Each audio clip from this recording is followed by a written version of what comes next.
Assalamualaikum warahmatullahi wabarakatuh ya. Jumpa lagi saudaraku di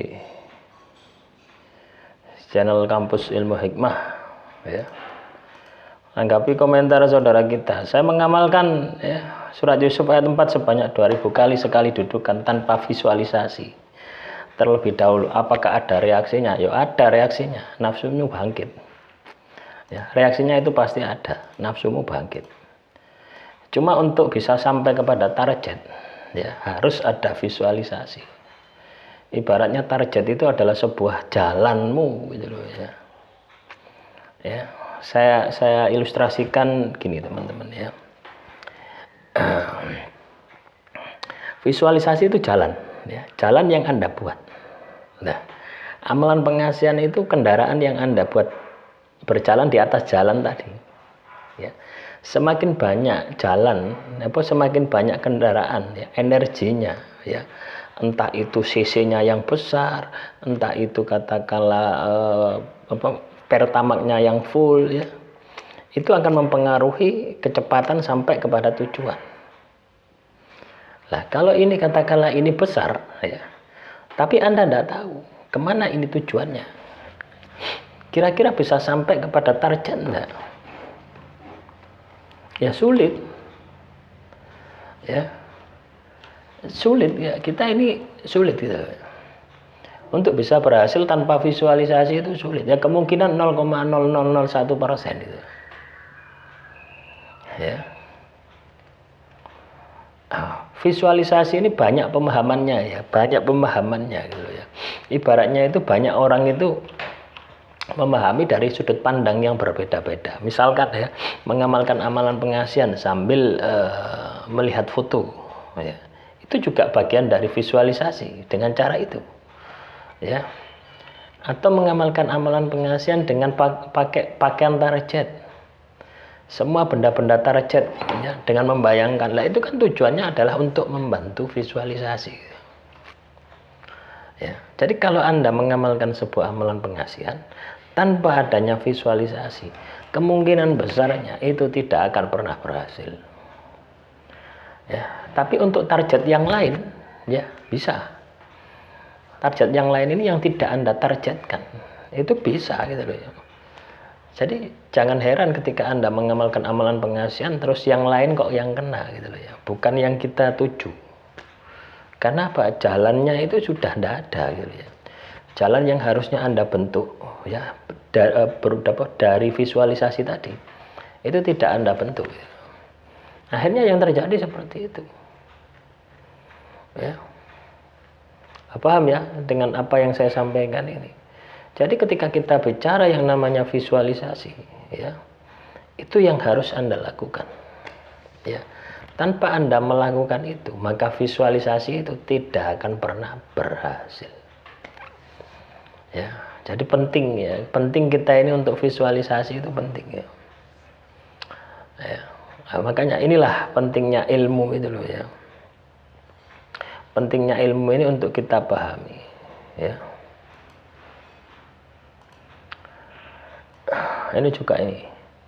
Semakin lama mengamalkan semakin dahsyat juga nafsunya semakin terngiang-ngiang. Loh iya gitu loh ya. Jadi ketika kita ini katakanlah sudah berhasil ya, sudah berhasil katakanlah menghimpun energi amalan pengasihan ya,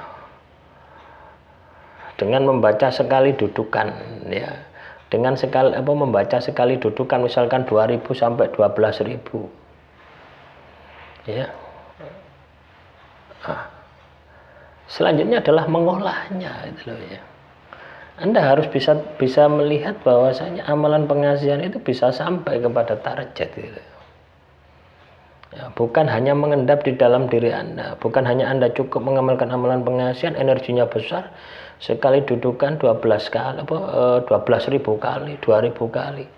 Tapi amalan itu tidak bisa keluar. Tidak bisa menuju target sasaran yang Anda inginkan. Nah, ini kan fatal akibatnya gitu loh ya. Kalaupun masih keluar ya, amalan pengasihan Anda ini keluar, tapi menyebar. Ya, itu masih tidak apa-apa ya. Artinya efek terhadap diri Anda dikejar-kejar orang lain misalkan. Tapi manakala amalan pengasihan itu tidak keluar sama sekali, ya, energi amalan pengasihan ini sudah besar, wah, Anda yang akan stres, depresi, bahkan bisa gila. Ya. Nah, jadi amalan pengasihan ini juga ada resikonya di situ.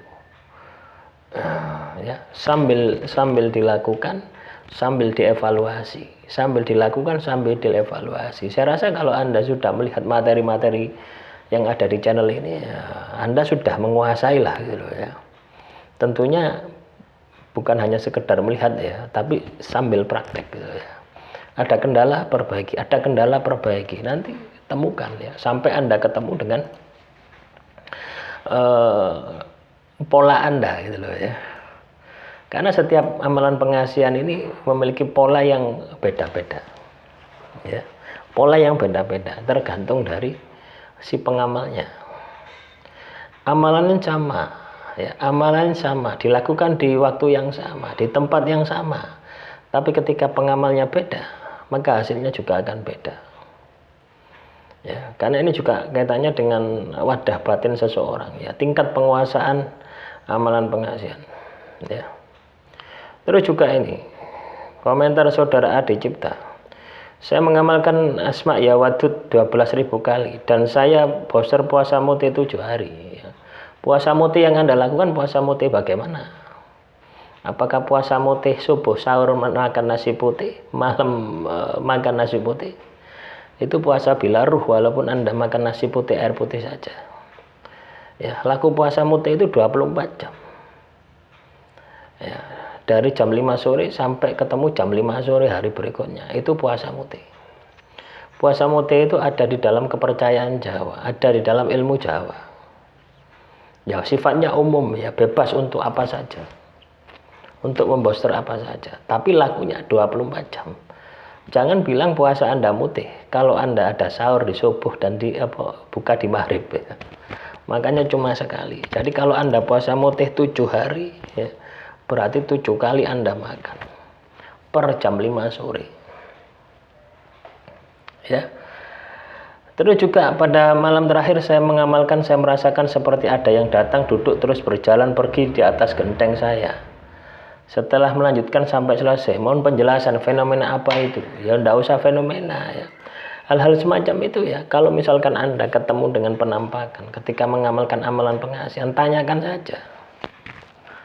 Ya, tanyakan saja siapa Anda gitu loh ya. Ya. Nah, kalau kita analisa fenomena seseorang yang dialami seseorang ini beda-beda kok gitu loh ya. Ada 100 orang katakanlah mengamalkan amalan pengasihan yang sama dengan cara yang sama, itu fenomenanya beda-beda. Tidak akan sama. Ya. Jadi kalau Anda ingin tahu fenomena Anda, tanyakan terhadap kalau misalkan Anda didatangi makhluk halus, tanyakan pada makhluk halus siapa Anda. Ya. Jadi harus berani seperti itu. Nah, demikian yang bisa saya sampaikan. Semoga materi kali ini bisa bermanfaat. Wassalamualaikum warahmatullahi wabarakatuh. Salam Rahayu.